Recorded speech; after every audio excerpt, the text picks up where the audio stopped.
That close to them. कारण प्रत्येक माणसाला ठराविक क्लोज फ्रेंड्स असतात. सिमिलरली माझ्या केसमध्ये पण ठराविक क्लोज फ्रेंड्स आहेत.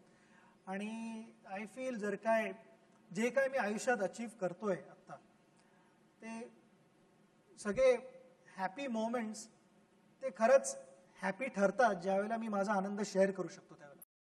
आय डोंट थिंक जर काय मी त्या मोमेंट्स कोणाबरोबर शेअर करायलाच नसतील तर it is no good for me. Maybe it is like me सगळं स्वतःसाठी करतोय आणि देन त्या क्षणी बॅट वर केली 100 झाले, it dies down after that. पण in my case it doesn't die down, it only multiplies because I've got so many people around who can share that happiness with me. And happiness is only multiplied if you are prepared to share that with everyone.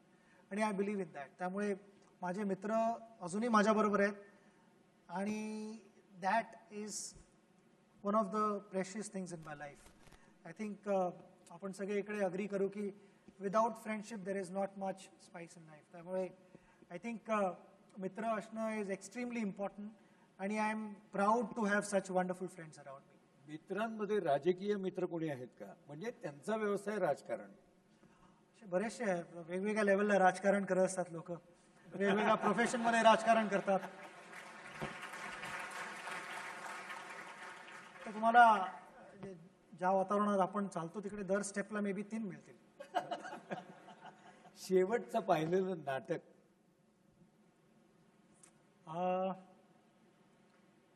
शेवटचं पाहिलेलं नाटक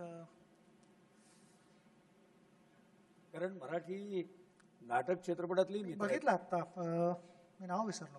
गेला माधव कुणीकडे. येडेकरचं. हो, येडेकर. बरं. आणि एक माझ्या बाजूने शेवटचा मग समारोप सुनंदन करेल.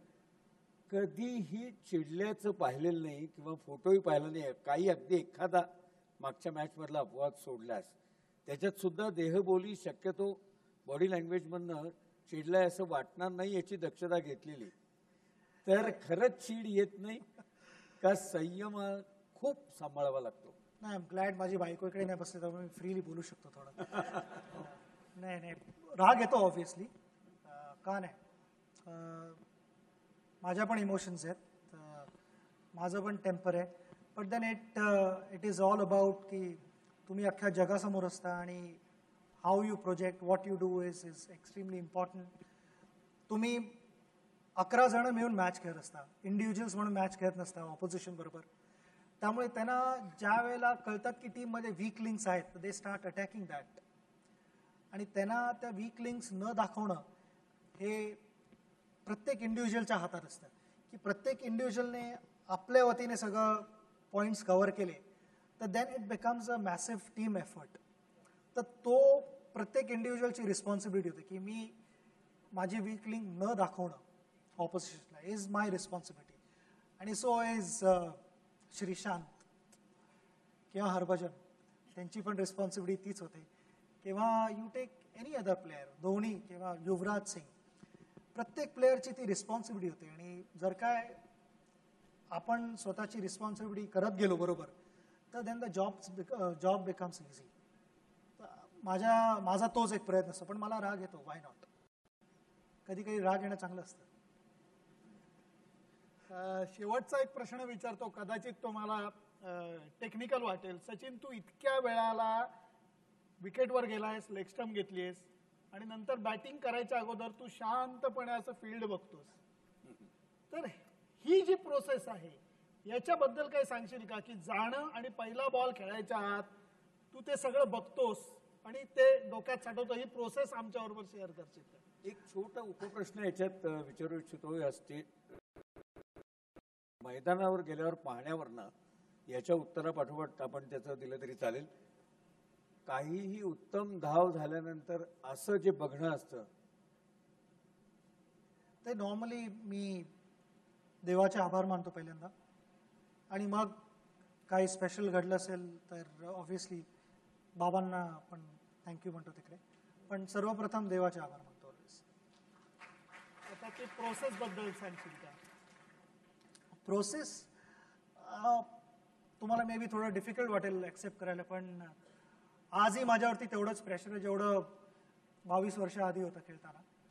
आणि प्रेशर जे मी बोललो की असणं चांगलं आहे, पण प्रेशर मधनं बाहेर कसं पडायचं किंवा नॉर्मल व्हायला थोडा वेळ लागतो. तर मला ऑलवेज ते एक थोडं प्रेशर असतं खेळताना, बॅटिंग करताना, की पहिला बॉल खेळेसपर्यंत थोडं प्रेशर असतं.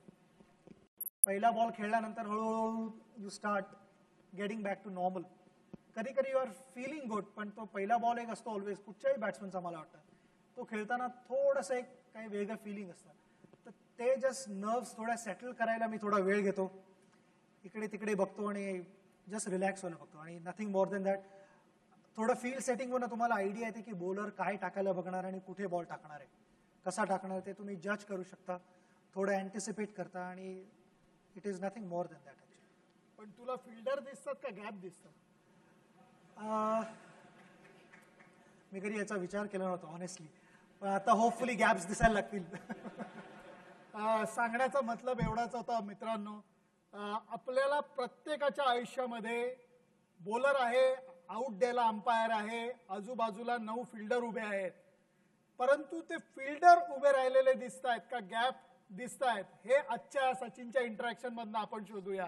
आणि आपल्याला या इंटरॅक्शन मधनं, या सुसंवादातनं फिल्डरच्या ऐवजी गॅप जर का दिसल्या, तर मला वाटतं अमित एंटरप्राइजेसचा आजचा जो प्रयत्न आहे तो सफल झाला असं म्हणेन.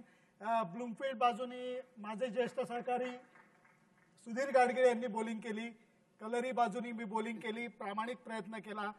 आता अमित एंटरप्राइजेसची ही सगळी फॅमिली आहे, मला वाटतं तूच रिक्वेस्ट कर सगळ्यांना जेवायची. मी आधी जातो आणि मग या. तुम्ही जेवणाबद्दल मगाशी बोलात की बोलो की बघूनच तुम्हाला कळेल की किती आवडतं जेवण, पण नक्कीच एन्जॉय करा. हा एक इंटरॅक्शन जो सेशन झाला तो माझ्यासाठी पण मेमोरेबल आहे, आणि ऑडियन्स मी म्हणेन की फार स्पोर्टिंग होता. तुमच्या पेशन्ससाठी thank you. Thank you so much. Thank you so much. बरं का